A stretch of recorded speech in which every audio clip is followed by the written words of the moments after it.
Hi BookTube, welcome to Jackie's Literary Corner. I am Jackie, and today I thought I would do a review of some of Are You Afraid of the Dark's more sci-fi episodes. Two of the sci-fi episodes. I was looking through my videos, and I noticed that I hadn't done one of these in a while, and I noticed that you guys seem to like those, so I thought I would do another one. So I'm going to talk about The Tale of the Closet Keepers and The Tale of the 13th Floor. The Tale of the Closet Keepers is told by Kiki. It involves, I was now watching it again, I was reminded that the main character, one of our protagonists, there's two, one of them is Death. Which I thought was really cool that they did that, because I think it's important to have characters with disabilities in these type of narratives to show representation, and it shows an issue that I'm sure, granted I'm no expert, as I don't have that disability myself, and I'm just reviewing the episode, so I haven't spoken to anyone with this disability, but I am sure they probably do run into people that have misunderstandings on being deaf and are very rude and are even rude about it and don't want to take the time to learn how to communicate with people that are deaf, and learn how to be patient and understanding with those people. So in this episode, our main character, she wants to hang out with some of these other her other friend Billy, who's playing basketball with his buddies, and Billy's like, no, we're not. She can't play with us because it's gonna be hard to play because she can't communicate with us. Though he doesn't say it like this, he's actually a jerk about it and is very rude to her, and she tries to tell him that you're the one you don't understand, and he of course assumes, yeah, you're right, we won't be able to understand each other, and he's such a dick about it, and it's like, she could have still played with you guys, but of course he's a 13-year-old boy who's immature, and so our protagonist runs off all upset, and her friend is mad at Billy because he's such an ass about it, and she goes and hides in this building, and while she's hiding, she sees these two men who I think previously worked for Men in Black, but they're practicing their slang, speaking in slang terms, like saying words like dude and come on man, and and saying this really awkward, clipped kind of way, which is, dude, right on, man, dude, let's go, and it's really awkward, and they leave, and she decides to go exploring the building, trying to find either to get out of there or just to see what the deal with this place and everything. Probably, I imagine she probably wants to hide there and just, get mad or cry because this kid was an ass to her. And while she's there, she finds herself in this, this really weird pink looking, that looks like the inside of someone's lungs. The way this little door is designed. And it's all does that thing that a lot of doors in stores and office buildings have, where it spins. You have to really quickly get through. I hated going through that. I did not like this because I was worried I would get stuck or miss my opportunity because it would keep going. And I was worried that I wouldn't get out and get through it in time. But anyway, so she finds herself in this big, huge room, and it's covered with, and inside this room are cages, room-like cages with these kids inside of them, and while she's, trying to figure out what's going on, she actually hits this button and makes this really piercing noise. And the guy who runs the thing shows up, and he was so creepy with his rotting teeth. It's like, have you not heard of a dentist before?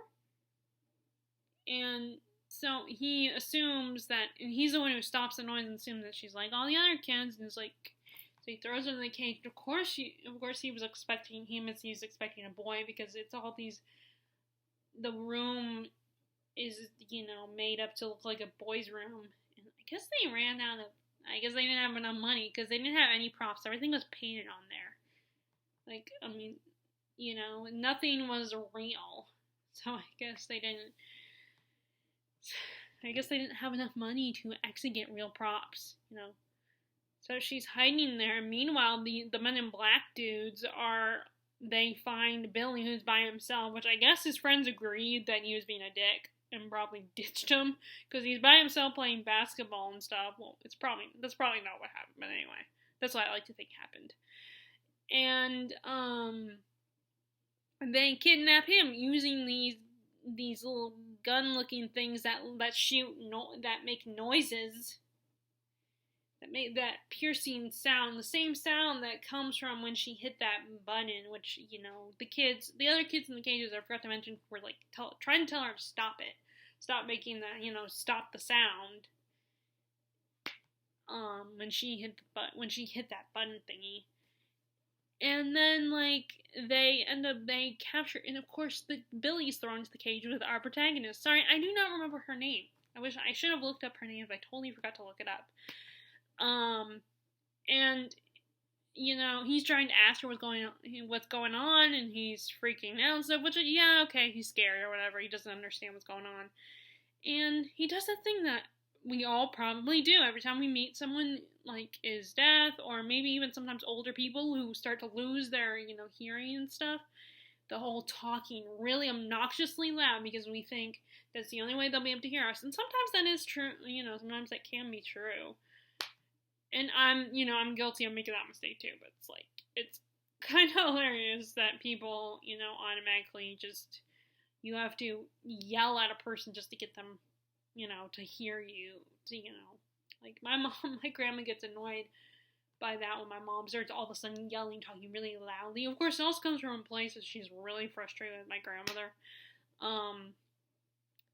because she, doesn't listen all the time, and so, and he's all like, and of course, his first response is, great, I'm stuck with someone who can't talk. It's like, really, dude? Billy, you're not getting any points. And so he ends up finding out from the other kids that they are in a cage. In a zoo. An alien zoo. They're the animals. And, now, of course, our main character already found out because she saw the aliens watching them. And it's just so funny, because basically which I guess you can tell that this show did not have a huge budget, which you have to show a TV show, so, today, now it's all about the TV shows. Back in the 90s, not so much. Because, basically the whole time, you see, when they look out, you see basically the same three people both times we were shown. The camera points in the direction of people watching them. It's basically the same three people the whole time. These three aliens are watching them, which I'm guessing, in human terms, a mother alien, a father alien, and then their little child. The whole time, and they're just on, what I'm assuming is a conveyor belt. And just watching them. And so, anyway, Billy and the girl have to figure out how to get out of there. And our protagonist ends up hearing the creepy dude with the bad teeth. He's like, we have to get rid of her. And of course, because she can read lips. She can, if you speak slow enough, you can read lips. So that's probably why people assume that you have to talk really loud and slowly whenever you're communicating, when you're trying to communicate with someone who's deaf or someone who just is losing their hearing. And so she's all panicking, but she doesn't want to leave Billy because even though he doesn't deserve it, because he was so disrespectful, such an ass to her, she is like, I'm not going to leave you behind, because she's actually a nice person. She's a good person, actually cares about people. So she ends up, she ends up figuring out that, that if you you can bounce the sound when they off the candy bar, a candy bar wrapper that he had in his pocket, and it will, I don't know what the science term would be, but like when sound bounces off, I guess metal or whatever. I don't know the terms. I'm not a science person, and they figure out they can counter the sound by putting a wrapper, the candy bar wrapper, so that it would, bounce off of it. Okay, I'm gonna stop trying to explain that. And so they're able to escape, and they must help the other kids get away before the stupid little men in black alien-esque people figure it out. So this was kind of a cool concept, the idea of a zoo of humans by aliens. I mean, I noticed that a lot of times in movies or TV shows when they have an alien storyline, the aliens are always so obsessed with us and want to experiment on us and probe us and, all the time. Like, it's just so, like, in reality, would the aliens even really care? Like, if aliens, because there's too much light, there's too much out there in space to there not be at least some life out there, I mean, it's so funny that we automatically, I think it's just, we come up with these stories because it's the easy thing we can understand, that, and it makes an interesting story, even something like this. So it's just, and I definitely like this alien story by Kiki rather than, she did another one back towards the end of the series, where like, that it has so many 90s cliche 90s things. You could, like, it was so 90s, the episode. It was just like so stupid. I mean, there were some aspects of the episode that were kind of cool, but it is a really stupid episode. It is, well, it was more just the cliche 90s cliche aspects of the episode that were really ridiculous. But anyway, so like it was cool. It was kind of cool, the idea, and also, like I said, I like that it had disability rep with the main character being deaf. I thought that was a really cool concept. Now, I don't think the actress who played her was deaf, because she was in the episode The Tale of the Lonely Ghost. I remember she was in that episode, and she was not. She was talking like, she was talking like a person that that was not deaf. So yeah, I don't know how. It's interesting. I don't know how you would act that out. I mean, like, yeah, you could pretend not to speak, but I do believe there are deaf people who, can sort of say things, but just, it doesn't come out like how I'm talking right now. I don't understand it, so I would have to look it up. But anyway, so, yeah, I like that. Billy's character, of course, was annoying, but, those characters always, like, you gotta have that annoying character who doesn't understand, needs to learn a lesson. Because then I feel like that's what a lot of stories, like, for kids, I feel like that's what a lot of them, they have that annoying character that has to learn a lesson, and there's, like, and then you also, and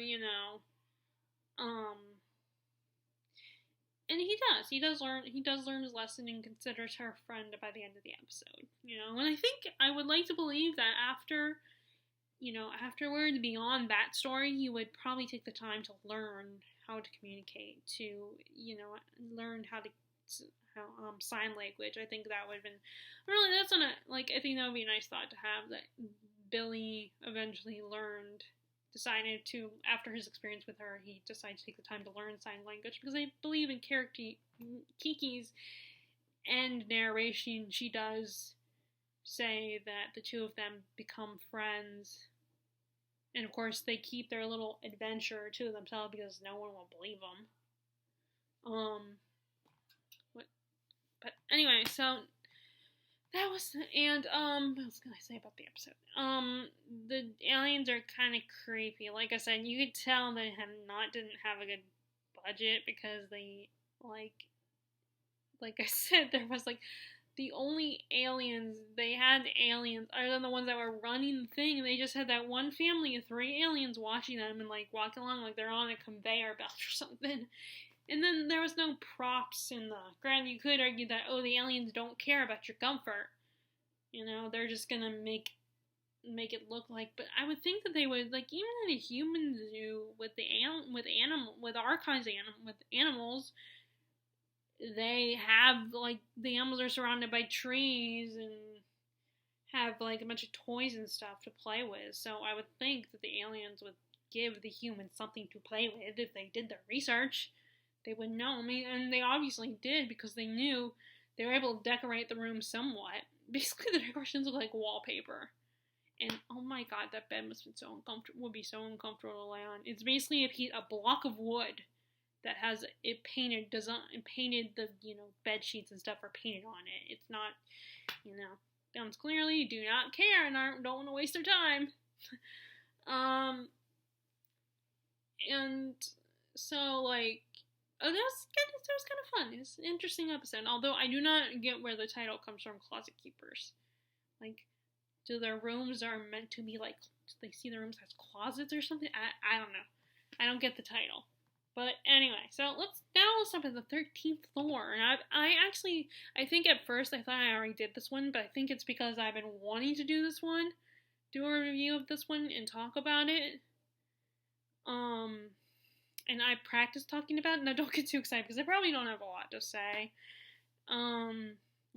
It's not an episode that's really thought-provoking to provoke any thoughts. And I just, I just have been wanting to do this one, And I always practice these before I film them. So anyway, the tale of the 13th floor involves a brother and a sister, Karen, and again a character named Billy. This is a really popular name in the 90s, I think, 90s and 80s. And Karen is adopted, and her and Billy are really close.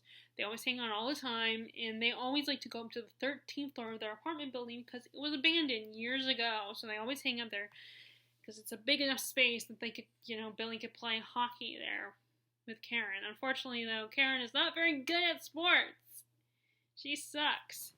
And so she's while they're up there, she's complaining to him that, why can't we do something I'm good at? And she's using, and kind of while ranting, she's all because she knows that she's adopted, so she's like, oh, I bet my original parents were probably, good at something, and that's the reason why I'm not, or they probably weren't good at sports either, so that's probably why I'm not good. If I was really your biological sister, then I would have those skills. Which, yeah, I agree with Billy, with her brother, that, yeah, it doesn't, you're, what you're good at, it has nothing to do with genetics. But at the same time, I imagine she probably thinks about stuff like that a lot. Thinks about her parents and what they could do, what they did, what they were good at, and probably wonders, because, I think a lot of times, if you were adopted and you knew about it, you probably would think about what were your parents like, what kind of stuff did they do, and what were their hobbies, what were their jobs, and of course the biggest question is why they gave me up.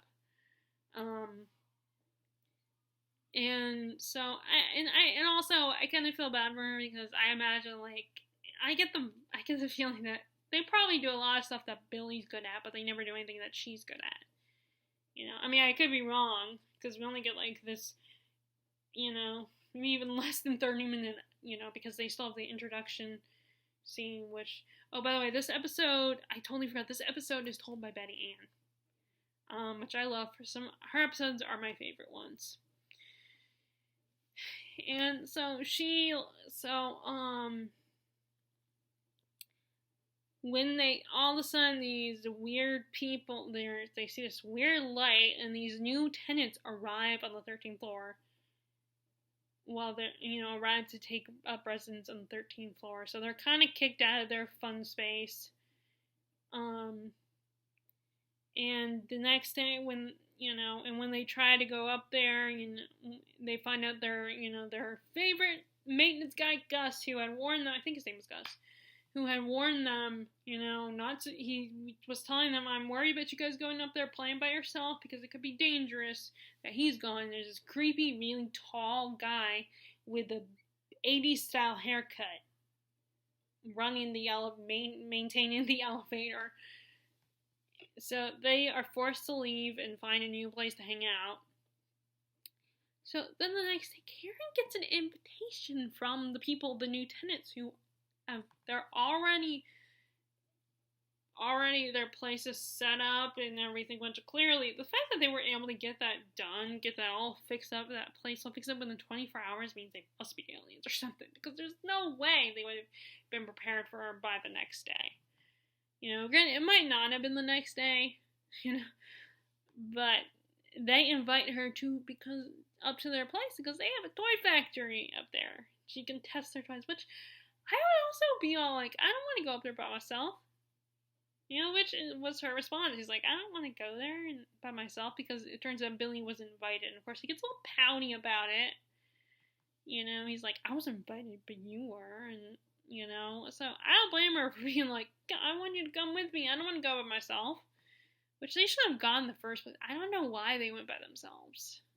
Kids are always dumb in these kinds of things. It's like, why go by yourself? Did they even talk to their parents? Of course, in these shows, the parents are rarely ever involved. So, clearly, they did not talk to their parents. I mean, that's kind of dumb. I mean, especially since they're 13. People always, kids always, just like the kid in the Tale of the Bookish Babysitter, like, they're probably assuming that they're old enough to take care of themselves. They don't need to talk to mom and dad. I mean, it's like, no, trust me, you're not mature enough to, and besides the fact that people don't care how old you are, they could still potentially hurt you or kidnap you or whatever. But anyway, so Billy, so Karen decides overall she's not going to go. And then that night, this weird thing happens. Like, her TV comes on. It's kind of like doing that thing when you, like, a TV has been on for long and the cable, it looks like the cable cut out and all you see is that snow-like image and the static sound. And then this weird, this creepy dude that, he's like, you get that vibe of, like, when you at first glance, you seem like, oh, he's so friendly and everything, but then, deep down, subconsciously, okay, this guy's a little creepy. I probably should stay away from him. But, of course, Karen's, like, half asleep. So when the guy shows up and is telling her, oh, I think you should come to our factory, and, she's thinking it's a dream. So I guess I can't blame her for listening to the creepy voice, because she was half asleep anyway, so she probably just wanted to shut up, so she could go back to sleep. She's like, okay, and, and I think he does tell her this is a dream, or you're dreaming or something. I don't know. Or she just assumes it was a dream. Like I said, she was half asleep. And so she goes up there, she's like, oh, I changed my mind, I want to go, and because in my dream, they told me to. Who listens to a dream? But anyway,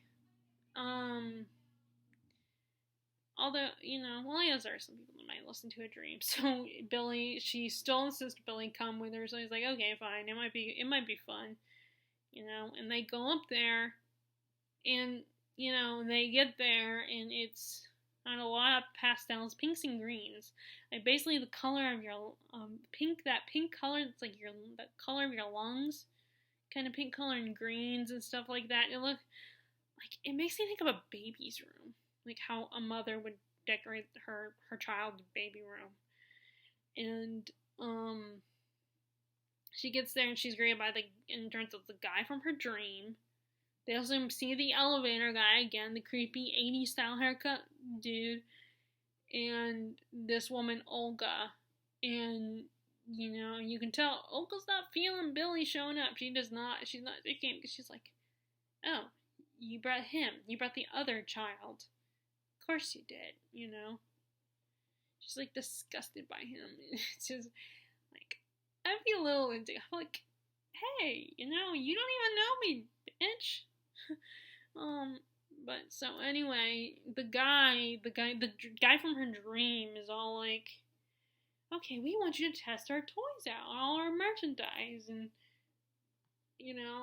first of all, like, there's nothing. I mean, there's barely anything there. Like maybe huge ass blocks and teddy bears or whatever, but there's like nothing there.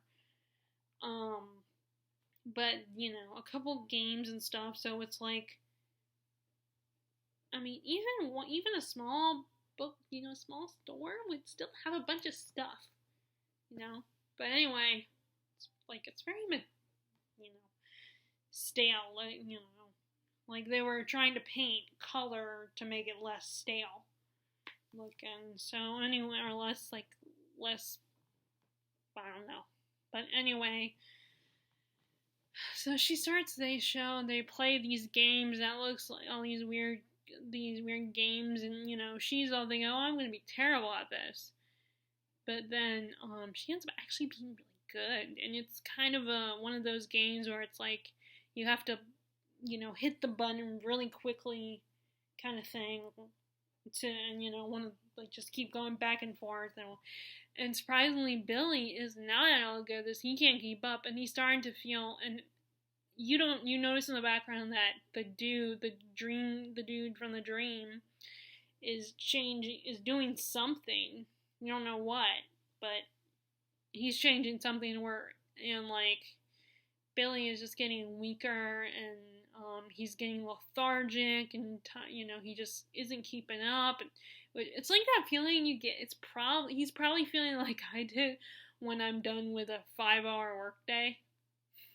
Even 4 hours makes me exhausted, especially during the summer, because I'm like, I'll have to go outside and bring the carts in for an hour. He probably feels the way I feel. Just no energy.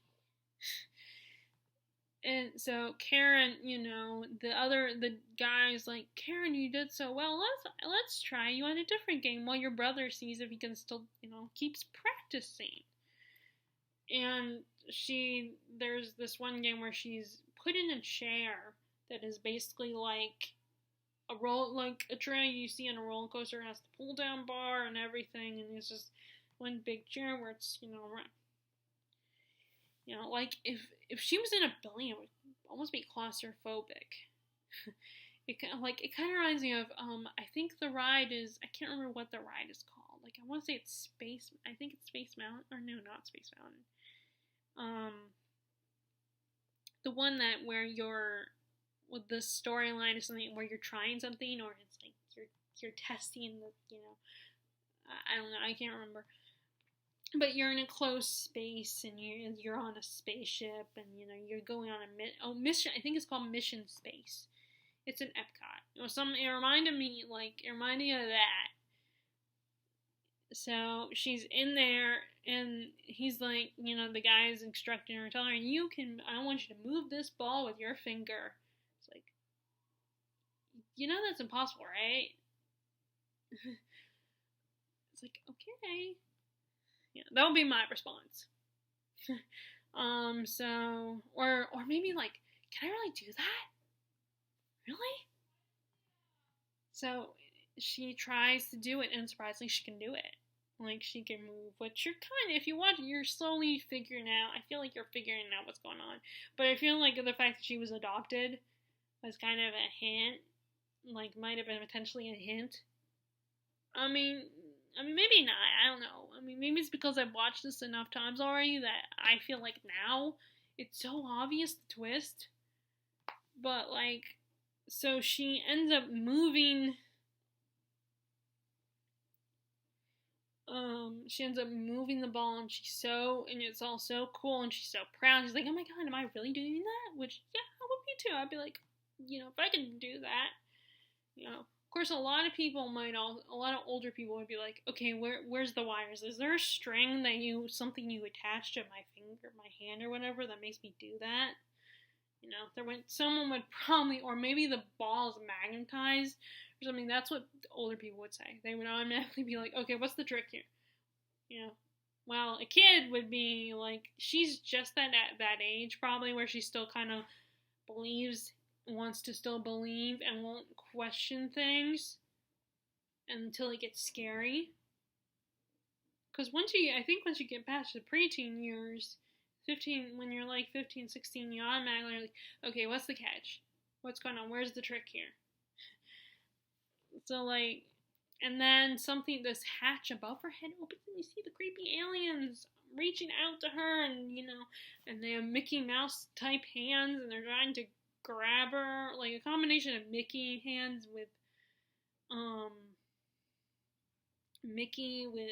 combined with, like, you know, like these lobster claws or something.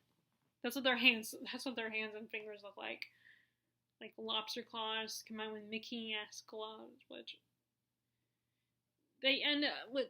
Which, by the way, when you find out when you see the aliens, they look like, you know what it makes me think of? They almost like Slender Man. They look like Slender Man. The images of that guy I've seen. So she's screaming, freaking out, is like, oh my god, what shall we do? And she's trying to escape, and she, you know, is able to find a way to escape from the dude, and runs and tries to get her brother, but of course he's so weak and tired right now, so she's forced to leave him behind until she can find the escape, and then she'll come back for him. And she's chased around by all these people, and I cannot, for the life of me, I cannot remember the name of the dude, that guy, or the elevator guy for that matter. Cannot remember their name. I'm just gonna call him 80s haircut guy. And, you know, she bumps into him and tells her, you need to stay with us. You belong with us. Come home to our planet, and you'll be free, and you can fly like a bird. And which if they're aliens, I guess they know about birds. I guess they've been here before and know about they've been here before. Because it's like they tell her about, like, they're like, you can fly like a bird, and it's like, you know about birds? She's like, no, I can't. I'm not gonna leave Billy, and he would die out there, because she learns that the alien from her TV was doing is changing the atmosphere pressure, in that because Billy is human, that he can't survive under that. It will drain. He won't be able to, It's basically like why humans, when they go into space, they have to wear suits. Those big giant suits. So,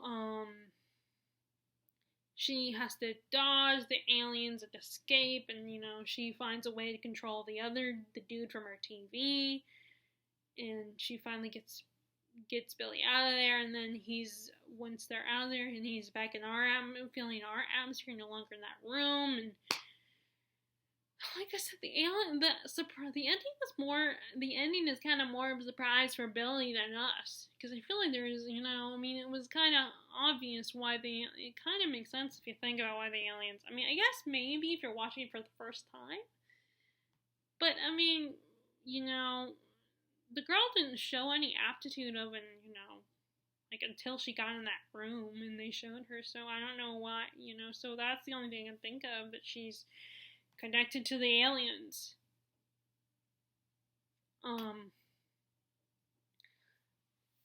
So anyway, I feel like the ending isn't, much of a surprise, if you think about it. So yeah, it was kind of cool. But it's not, the twist ending isn't really much of a surprise. I feel like it's now, or at least maybe back in the 90s, it was original, unique, but by today's standards, it's not really unique. But back then it probably was a surprise and kind of unique. And I like that it was one of the episodes where it had an ending where it wasn't like happy and sunshine and flowers. Like, the ending was kind of open-ended and ambiguous.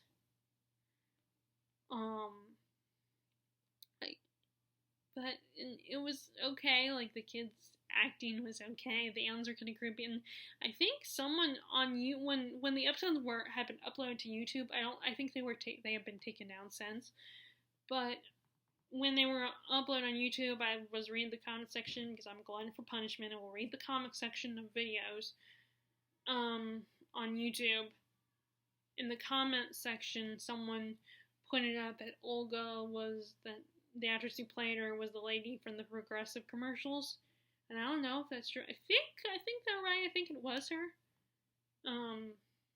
But anyway. The aliens are kind of interesting. I do want to know more about them. Like I said, at least they tried to be a little different with the costume. You know, they tried to be a little bit more unique with the costume. Like I said, they look kind of like Slender Man. And like, I mean, some of the toys they play with were kind of cool, but it's like it's like they could have been a little better at disguising themselves with the toy shop and everything. Like, and also, like I said, it bugs me how in kids' stories, kids are dumb and will basically, like, go off on their own, Like, did their parents really not know? Did they not talk to their parents that they were gonna, and I find out believe the parents weren't, I don't care how old they are. Their parents would still be a little wary of that and be like, okay, someone needs to go with you. I guess maybe they were, maybe they would have been, told them, okay, you two go together. I need you two to go together. But I don't, okay, it works for the story and the horror of it, the scary aspect of it, that they go by themselves and no one's there to protect them. But realistically, I feel like a parent would not be okay with them just going up there by themselves. I don't know. I guess because it's in the same apartment building and they've gone up to the 13th floor by themselves before. But still, they are going up there to meet these strange people that they don't know that conveniently have opened the toy store within 24 hours. Or whatever. It wasn't even a store. It looked like a I said they didn't even call it a store. They call it the toy factory or whatever, so I guess, yeah, it wasn't technically a store. It was the toy factory, but still. It's kind of cool, There are, like, minor things, nitpicky things about it that bug me. But it's kind of fun, and, yeah, so, it's not a special episode, but like I said, it's one of the sci-fi ones that I'm more tolerant of, because some of the sci-fi ones are just, Tale of Super Specs is still probably my favorite of all of them, out of the sci-fi ones anyway. So anyway, those are my thoughts on the Tale of the Closet Keepers and the Tale of 13th Floor. So if you guys liked these, if you like those episodes, feel free to share your thoughts on the episodes in the comments below. And if you like this video, be sure to give a thumbs up, click subscribe if you haven't already, click the bell notification below if you want to know when I post new videos, and I hope you are enjoying your reading, and I will talk to y'all later. Alright, bye!